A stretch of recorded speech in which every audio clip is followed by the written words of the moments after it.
People of Earth, we heard you. Zethu and I are talking to each other on the internet. Zethu Gqola, welcome to The Issue with Dan Corder. This is weird. We are very good friends. My girlfriend is somewhere else. We'd both rather be hanging out with her, but we're going to be doing this for a while. Yeah. Oh my gosh. It's The Issue with Dan and Zethu. Da-da-da-da. That's a jingle I can get behind. It's up there with like Mzansi for sure. It's like that level of Right? quality. Yeah, it's got iconic qualities in there. Totally. So we're actually speaking at a TikTok event about election integrity and tech platforms and people like us who talk about the news and trying to make sure the truth gets out there and fighting against misinformation and disinformation and bigotry. But I'm so excited because I finally get to ask you the question that everyone's always wanted to know, which is how you shot to fame back in, was it 2020 or 2021? I've heard the story before. 2021. So we're going to get the bona fide official story of how Zethu became unable to walk on the streets without getting harangued because of how much your work has come to mean to so many people. So funny enough, I owe my entire TikTok career to Dr. Zweli Mkhize and digital vibes and the extreme levels of swindling that happened with the COVID funds. And Aware Consulting. We just never neglect Aware Never, Consulting. ever. The names of those companies, that was my first viral video ever. I see. And funny enough, how I started making content, honestly, I'd just given birth. I'd lurked on TikTok for a long time without speaking, and I'd just given birth. I'm home alone with the baby, my partner works from home, but you get what I'm saying. Like, I'm in the other room, but I'm alone with the baby. You were on duty. Exactly. I was on baby duty, so was he. And I read this shocking story that blew me out the water. And this baby was just not wanting to sleep. I strapped her on my back, thinking that she wouldn't be visible in the video. Yeah. And I started to just go off about, truly, it's unbelievable, the corruption in the country, first of all. But the fact that you would call a company Digital Vibes. No, it's almost disrespectful. Oh, it's like it insulted our intelligence to levels far beyond. Call it like the African Global Development Inquest Resolution Corporation or something, Dude, something that sounds legitimate, but like Digital Vibes as a company in general that did government affairs. I mean, I'm the last person to speak. I have a registered company called Eat the Billionaires, but that's the last company I would physically use to be corrupt. Yeah. But Digital Vibes, no, it shocks me to this day. Absolutely. So disrespectful. So you made this video and it just exploded. And did you wake up the next day to more notifications than you've ever seen, or was it the same day? I went from my 500 followers that really were watching me mostly make meme mom content or share stories about my children. And then the next day I had like 50,000 people following me. 50,000 in a night. 50,000 in a night. I had so many comments. People were laughing, people were hating, people were defending. It was a wild world to wake up to, that was not the content. So my first thought was like, oh my God, what the beep is this? And then I was just like, is 50,000 people are here now. Do they expect me to now talk about this forever? And that kind of started the monster. Yeah, it absolutely. later became. Yeah. So it's funny because so many people only know like public-facing Zethu Gqola, but you are of course the head of marketing for Africa for Platoon, which is essentially the record label of a small company that no one's ever heard of called Apple Music. And yet suddenly you were bona fide famous, like one of the first bona fide famous through TikTok South Africans. And you have become someone who people turn to because they trust you deeply. They're entertained by you. They believe in the way that you experience the world and the news. And I think, at least from my perspective, but I'd love to hear what you say about it, the way in which you react as a South African, a normal person to the news. Like if you are shocked or revolted or just so scandalized that you can only laugh or like deeply moved, we know. Yeah. And also your storytelling is fabulous. Thank you. When all of this happened, honestly, that small company that I'm sure no one knows, I thought I was going to lose my job because when that video went viral, I had started working. I was 4 months into working at Apple, and it was obviously the biggest career opportunity I'd ever had in my life. And I was just like, oh my gosh, imagine working for the biggest company in the world and you're fired before you've even hit 6 months for opening your damn mouth. Oh my God. So much was going through my mind. But the storytelling bit, it comes naturally to me, to be honest, because I don't feel like I'm telling a story. I work from home. I've got so many friends. That's awesome. And it's very easy, Dan. You're one of the so few friends. So relax. It's so easy to, you see, I even lost my train of thought now. When you're sitting in a room. Yes, when you're by yourself, it's something else to talk this nonsense. And because we were just like post lockdown, it was easy for me to continue doing that for another year and a half without realizing that people in the world knew who I was. And had opinions. Yes, and they had opinions about me too. Down to what I look like. They had more opinions when I shaved off my hair. And when they were dragging your sweaters, that was not nice. That was... That's like, you're always like, I'm in my home. I'm in my home. My bedroom. Yeah, let me wear the same hoodie 5 days in a row. We're going nowhere. You're not going anywhere either. Let me be. No, it's been crazy. And I've enjoyed being able to relay the things that interest me. They've had completely negative repercussions. I love being background girl. Oh, I used to thrive in the background. No one is looking for people doing nonsense in the background. Right. And the minute that this happened and I walked out of my house, maybe when I first truly realized it was like halfway or earlier part of 2022. Sure.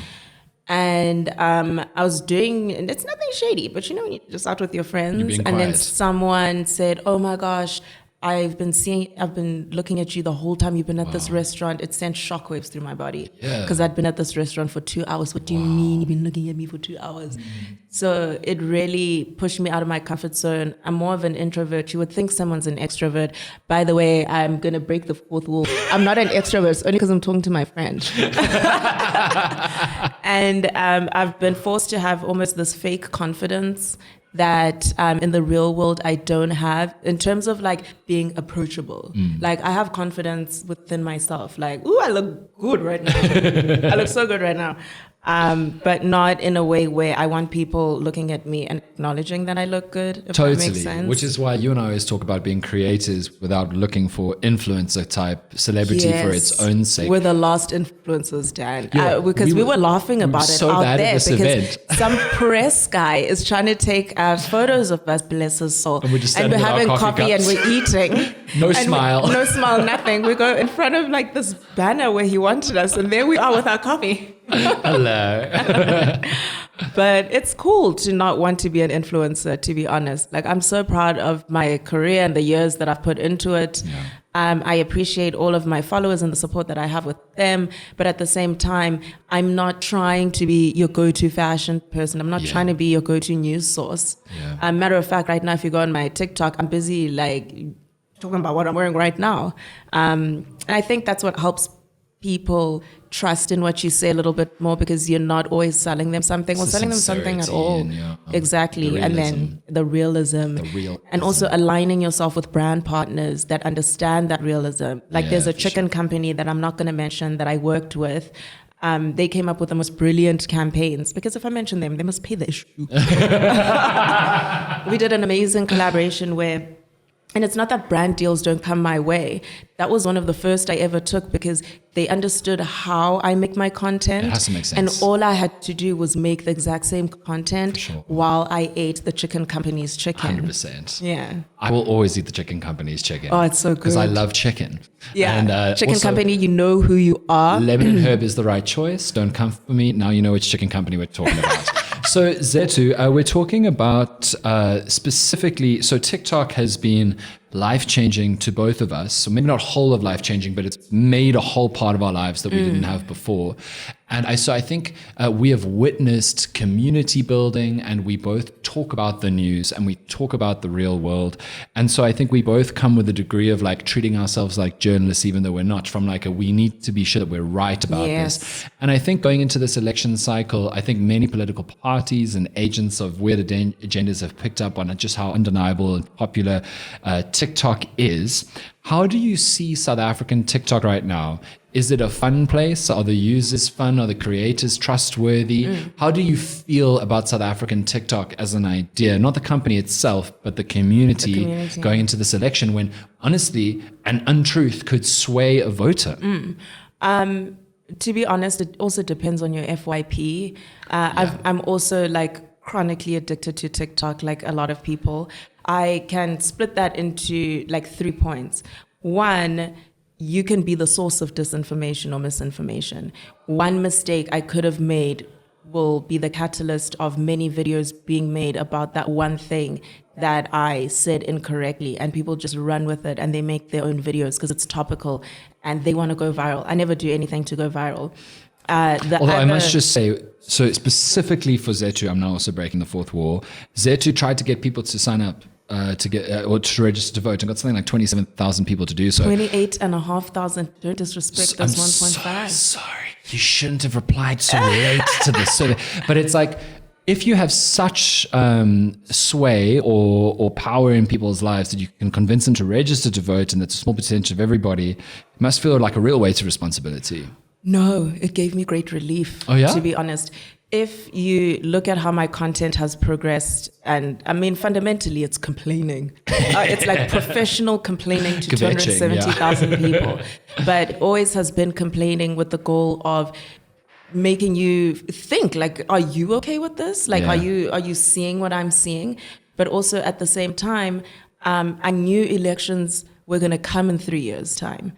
I knew that the backlash I would get in comments of why you're always highlighting negative things or this or that. I'm sorry, it's a negative place. At least we can all laugh about it and, you know, come together for it. But I knew that once we get closer to the elections, it would English. Snowball. Validate. Validate.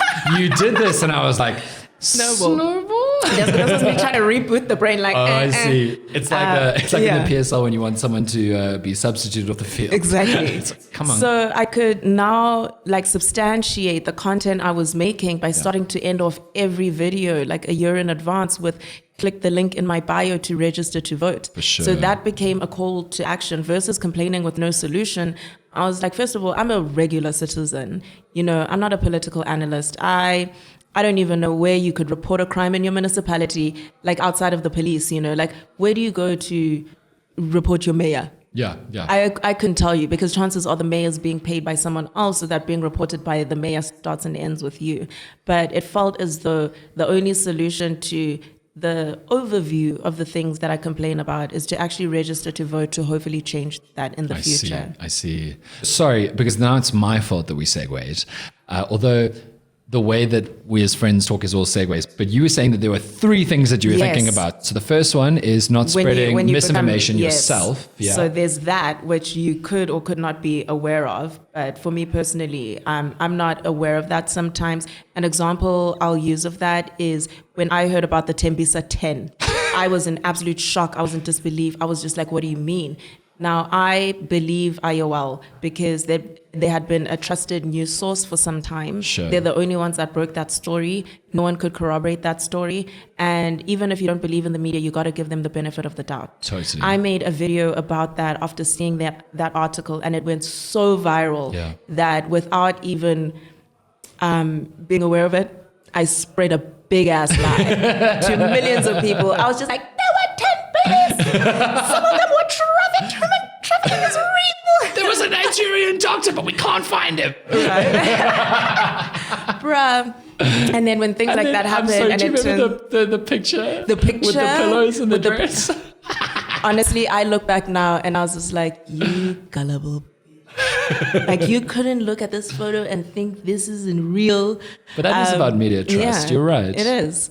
And then the second part of it, I would say, is the comments. I don't even remember the question, but the comments section make or break something. Yeah. So sometimes a Tembisa 10 story can be nipped in the bud by discussions in the comment section where people debunk those myths, provide sources, argue, or say things like, are you that stupid?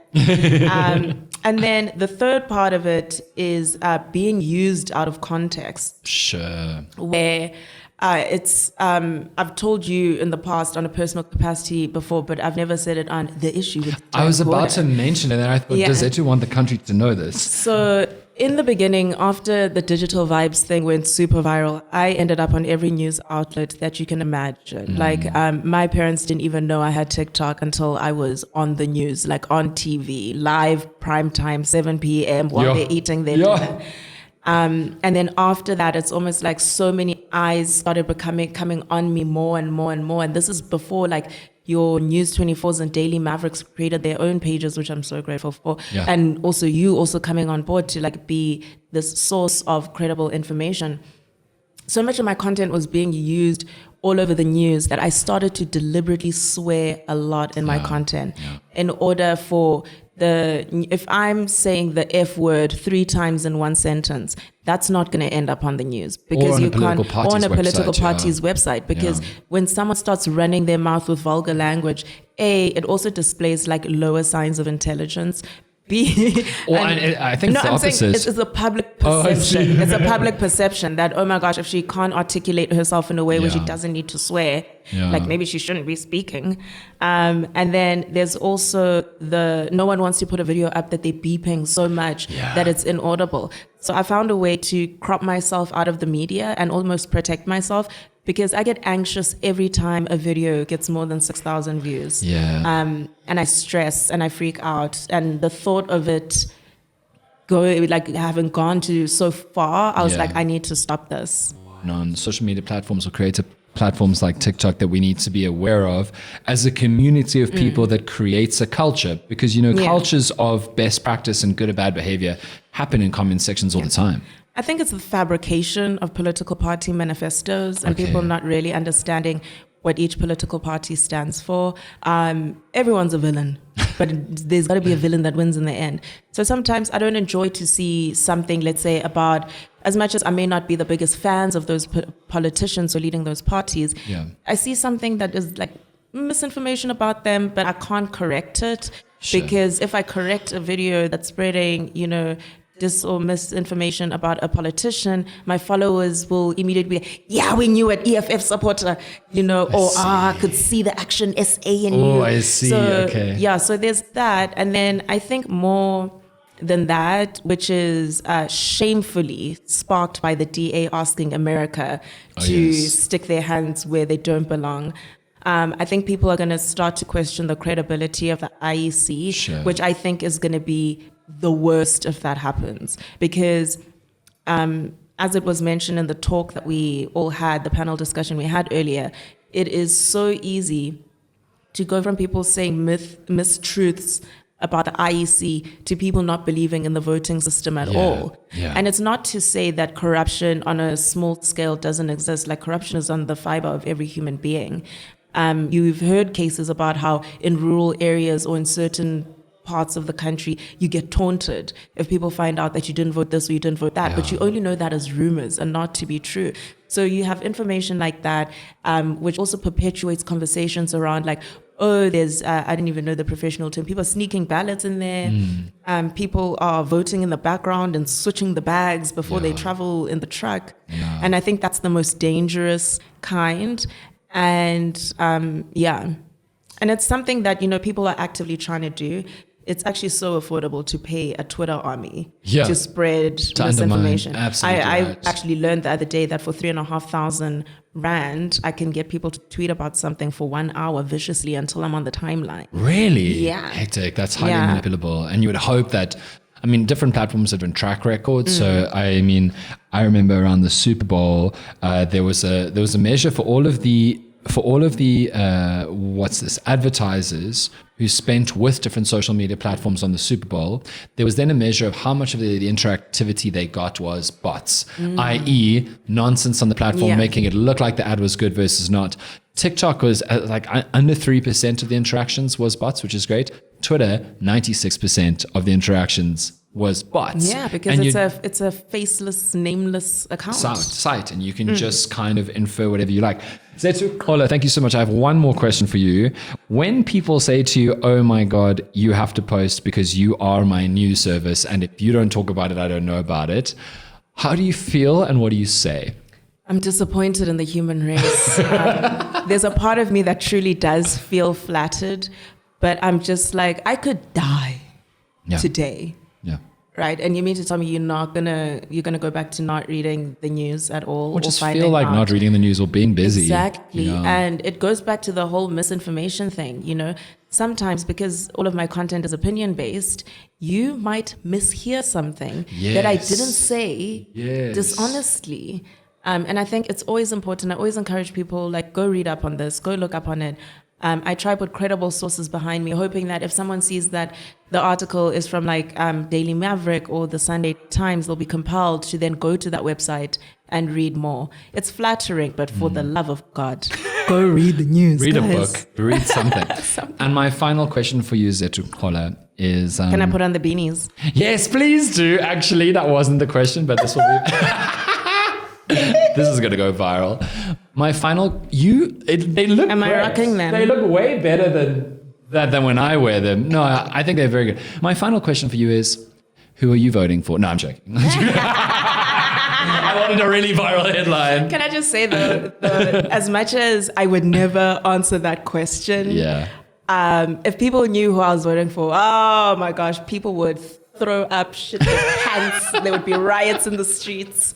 But yeah, it's one of those things you will never know. Like you will never know. Because the moment I ever reveal who I'm aligned with, there is a giant population that will always look at my content as coming from this woman that supports this political party. So everything about me will now be under that lens. No, you're right. And for as long as the people who wouldn't read the news without me are still around, I think it's important. Yeah. Well, you're famous for a reason. Thank you so much for all of the videos that you've made. They're fabulous. Zethu Gqola on The Issue with Dan Quarter and Scene. Fist bump. Ba, ba, ba, ba.